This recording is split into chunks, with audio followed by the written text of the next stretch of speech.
My brother's laughter still rings in my ears from that day in the lawyer's office. "You got the old dump," he sneered loud enough for everyone to hear. "I got the empire. Dad's $4 million business is mine. You got a house that's falling apart." The other relatives shifted uncomfortably. Josh didn't care. He never did. But what my brother didn't know, what nobody in that room knew, was what Dad had really hidden inside those old walls. By the time Josh figured it out, it would be fair too late. Dad had played the long game, and I was about to win. My father died on a Tuesday morning in March. Heart attack sudden. He was 68 years old. And up until that moment, I thought he'd live forever. The funeral was held at Riverside Methodist Church in Asheville, North Carolina, the same church where he married my mother 35 years ago. She'd passed 6 years prior, and I think part of him died with her that day. I arrived early. The church smelled like lilies and old wood. I sat in the front pew alone, staring at the closed casket draped in an American flag. Dad was a veteran. He'd served in Vietnam, came home, and built a printing business from nothing. By the time I was born, it was already thriving. By the time Josh came along 3 years later, it was $1 million operation. Josh arrived late. Naturally, he swept in wearing a $3,000 suit. Tom Ford, probably. He didn't cry. He shook hands like he was networking at a conference. I watched him work the room, playing The Grieving Son while checking his phone between condolences.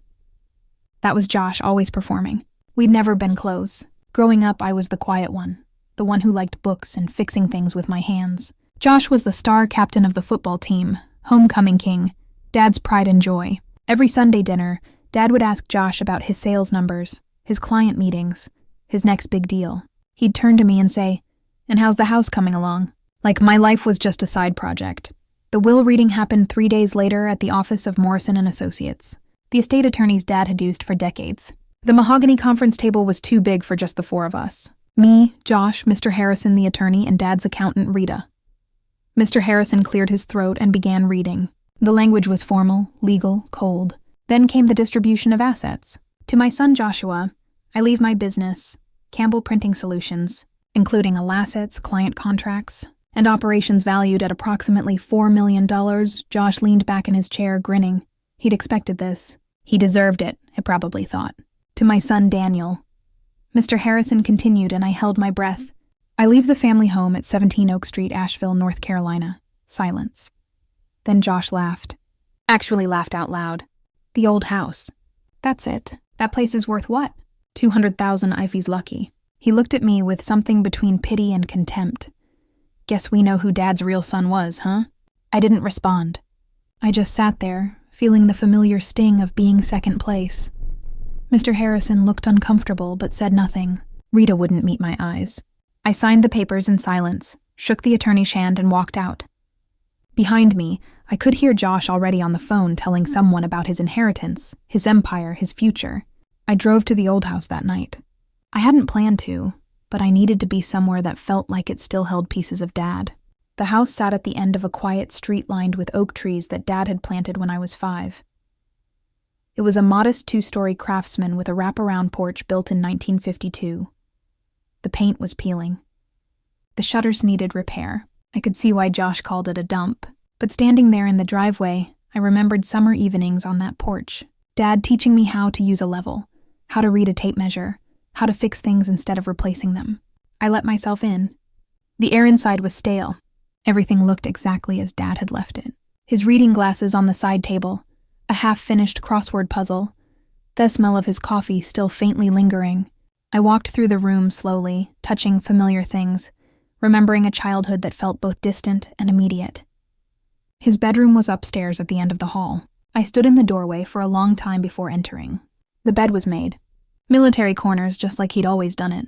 I started going through his things, not really knowing what I was looking for. Clothes to donate, papers to sort, something to make sense of why he'd given me so little. That's when I found it. I was moving his dresser to vacuum behind it when I heard the sound. A hollow thump, different from the solid thud of furniture against drywall. I knocked on the wall. Hollow. I knocked 2 feet to the left. Solid. Back to the hollow spot. My heart started racing. I examined the baseboards and found a section that looked slightly different. The paint newer. I pried it loose with a screwdriver from Dad's nightstand. Behind it was a small metal panel with a keypad, the kind you'd see on a safe. I stared at it for a full minute, my mind racing. Then I tried the only number that made sense. Mom's birthday, 02356. The panel clicked open. Inside was a fireproof safe small enough to fit in the wall cavity. Inside the safe were 3 things. A sealed envelope with my name written in Dad's handwriting, a folder full of documents, and a small brass key with a tag that read, First National Bank, Box 217. My hands were shaking as I opened the envelope. The letter was written on Dad's personal stationery, dated 2 months before Hettied. Daniel, it began, if you're reading this, I'm gone, and you found what I needed you to find. I'm sorry for the confusion at the will reading. I'm sorry if Josh made you feel small, but I need you to understand something. This was never about money. This was about knowing my sons. He went on to explain that he'd watched us both our entire lives. He'd seen Josh's ambition, his charisma, his talent for business. He'd also seen his arrogance, his inability to hear advice, his belief that success came from swagger rather than strategy. I'm giving Josh the business because he expects it, Dad wrote, and I need to know if he can handle it without me or if he was just riding on my reputation. Then he wrote about me. You were always different, Daniel. You never needed the spotlight. You learned by watching. You asked questions. You fixed things instead of throwing them away. You reminded me of myself at your age before the world made me harder. The letter explained that the house was only the visible part of my inheritance. The real gift was in the safe deposit box at First National Bank downtown. I've been setting money aside for you since you were 10 years old, he wrote. Stocks, bonds, a trust fund. Everything I didn't want Josh to know about because if Heck knew, he'd expect half. This is yours. You've earned it by being the son who never asked for anything. The letter ended simply, make me proud. Love, Dad. I sat on his bedroom floor and cried for the first time since he died. The next morning, I drove to First National Bank with the key and the documentation from the folder. The bank manager, a woman named Mrs. Chen, led me to the vault. Box 217 was larger than I expected. Inside were folders organized by year, each containing stock certificates, bond statements, and account records. There were also USB drives with digital copies of everything. Mrs. Chen helped me inventory it all in a private room. When we finished, she looked at me with something like respect and said, Your father was a very wise man. The total value of the inheritance in that box was $3.2 million. I called Mr. Harrison from the bank parking lot. Did you know about this? I asked. There was a pause. Your father told me about it 6 months ago, he admitted. He made me promise not to say anything until you found it yourself. He said if you didn't find it, then maybe Josh was right about you after all. And if I did find it, then you'd prove you were the son he believed you were. I sat in my car for an hour just processing everything. Dad hadn't forgotten me. He trusted me. Josh called me 2 weeks after the funeral. I was at the house repainting the porch when my phone rang. Hey, little brother, he said, his voice full of that familiar condescension. Just wanted to let you know I closed my first deal as CEO, $200,000 contract with a regional healthcare network. Not bad for week 1, right? Congratulations, I said flatly. Yeah, well, you know how it is. Some of us are built for this. Hey, how's the fixer-upper coming? You going to flip it or just live in Dad's shadow forever? I didn't take the bait. I'm keeping it. He laughed. Your funeral, man. Listen, I got to run client dinner. You know how it is. Actually, you don't. Later, he hung up. I went back to painting. I didn't tell him about the money. I didn't tell anyone. Instead, I did what Dad had taught me. I watched. I listened. And I learned. I followed Campbell Printing Solutions on LinkedIn. I checked the industry news. I asked around quietly among people who knew the business, and slowly a picture emerged. Josh was making mistakes, big ones. In his first month, he fired 3 senior employees who'd been with Dad for over 15 years. He called them dead weight. Those 3 employees took their client relationships with them to a competitor. In month 2, Josh invested heavily in new digital printing equipment without doing market research. The machine satoonised because he'd misread the demand. By month 3, the company had lost 2 of its 5 largest clients. The calls started around then. Hey, Dan, quick question about Dad's old contacts. You remember the guy from the hospital network? I'd give vague answers, unhelpful ones. Then the calls changed tone. Look, I could use some advice on the machinery. Dad never really explained his system. I'd tell him I didn't know anything about the business, which was true. Dad had never taught meth that side. 6 months in, Josh called at 11 at night. I could hear the panic in his voice. Danny, I need a loan. Just short-term $50,000. The business is going through a transition and I need to cover payroll while some invoices clear. I don't have $50,000. Josh, come on. You could get a loan against the house. I'll pay you back with interest. No. Are you serious right now? I'm your brother. Dad would want you to help me. That made him angry. Dad left you a $4 million company. He left me a house. If you can't make the company work, that's not my problem. You're a piece of work. You know that? Always jealous. Always bitter. This is why Dad gave me the real inheritance. I hung up. The calls kept coming. Once a week, then twice a week, then daily. The amounts he needed kept growing. 75,000, 100,000, 200,000. Each time his voice got more desperate, I said no. Every time I watched from a distance as Campbell Printing Solutions began to crumble.